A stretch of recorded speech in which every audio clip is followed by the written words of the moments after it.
দেখো দেখি রান্না করছি। এটা হচ্ছে আলু, এই দেখো ছোলা, এটা হচ্ছে তোমার ফুলকপি, আর এটা হচ্ছে কুমড়ো দিয়ে দিয়েছি।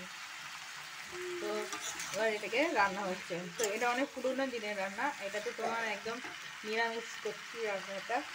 দেখো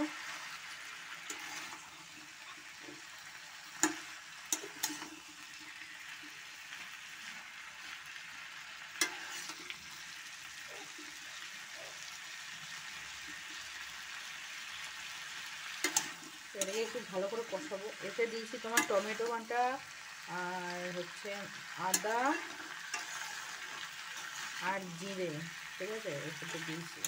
এবার এটাকে ভালো করে কষাতে হবে একটু, মানে কষিয়ে কষিয়ে কষিয়ে কষিয়ে এটা যদি তেল ছাড়া বা এই জল ছাড়া রান্না করো, কষিয়ে কষিয়ে এটার স্বাদ অসাধারণ হবে, ঠিক আছে। আর এটাতে একটু তোমার ওই ভাজা মশলা যেটা হয়, ভাজা মশলা গুঁড়ো, ফুলকপিগুলোতে এখনও তোমার ইয়ে হয়নি, সাদা সাদা দেখা যাচ্ছে, এই দিলাম তো। এবার এটাকে একটু কষাতে হবে, কষাতে কষাতে আশা করছি ফুলকপিগুলো সব কালার হয়ে যাবে নাকি। শীতকালে বেশ ফুলকপি সাদা সাদা বেশ দেখতে ভালো লাগে না বলো? আমার তো ভীষণ ভালো লাগে। আর শীতকালে ফুলকপি না করলে তো আমার কিছুই ভালো লাগে না।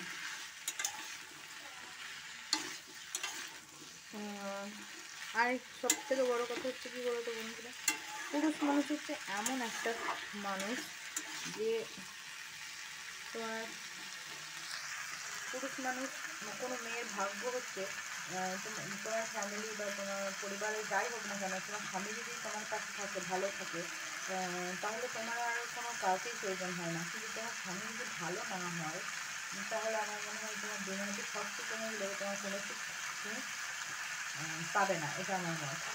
আর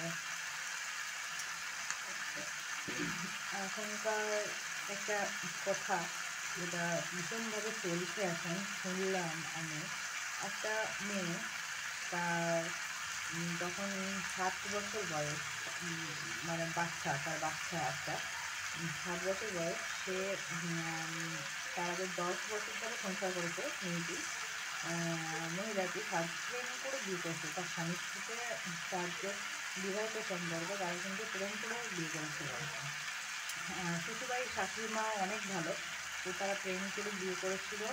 আর মেয়েটা যখন 7 বছর বয়স, তখন ওই মহিলাটি কী করলো, অন্য একটা ছেলেকে সাথে পালিয়ে গেল।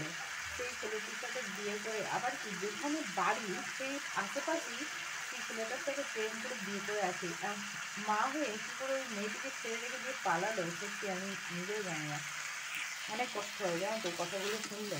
অথচ যে তার শ্বশুরবাড়িতে জ্বলন পূরণ ছিল তাও নয়, যা করতো শাশুড়ির সমস্ত কাজ করতে হতো তাও নয়। আর তার স্বামীও অনেক ভালোবাসতো।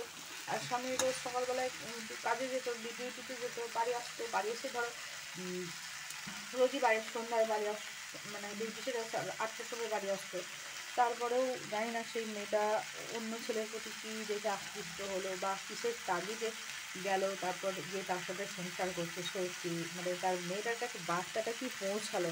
আজকালকার যুগে ভীষণ ভীষণ এটা খারাপ লাগছে আর কি, খারাপ লাগার বিষয় যেটা, আমার তো ভীষণই খারাপ লাগে যে হ্যাঁ, হাজব্যান্ডের সাথে বনিবনা হচ্ছে না, ঠিক আছে, তুমি আলাদা থাকছো তোমার মেয়ে নিয়ে বা সন্তানকে নিয়ে, ওই বলো, ঠিক আছে, অসুবিধা নেই। কিন্তু তুমি একজন মানে তোমার সন্তানকে ছেড়ে তুমি অন্য জায়গায় সংসার থেকে কী করে হ্যাপি থাকো, আমি জানি না, আমার সত্যি আমার জানা নেই।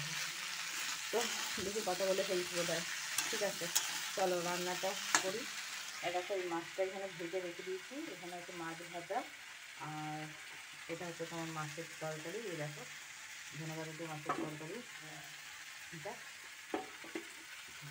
আর এটা রেখে দেবো। আর এই যে এটা রান্না হচ্ছে।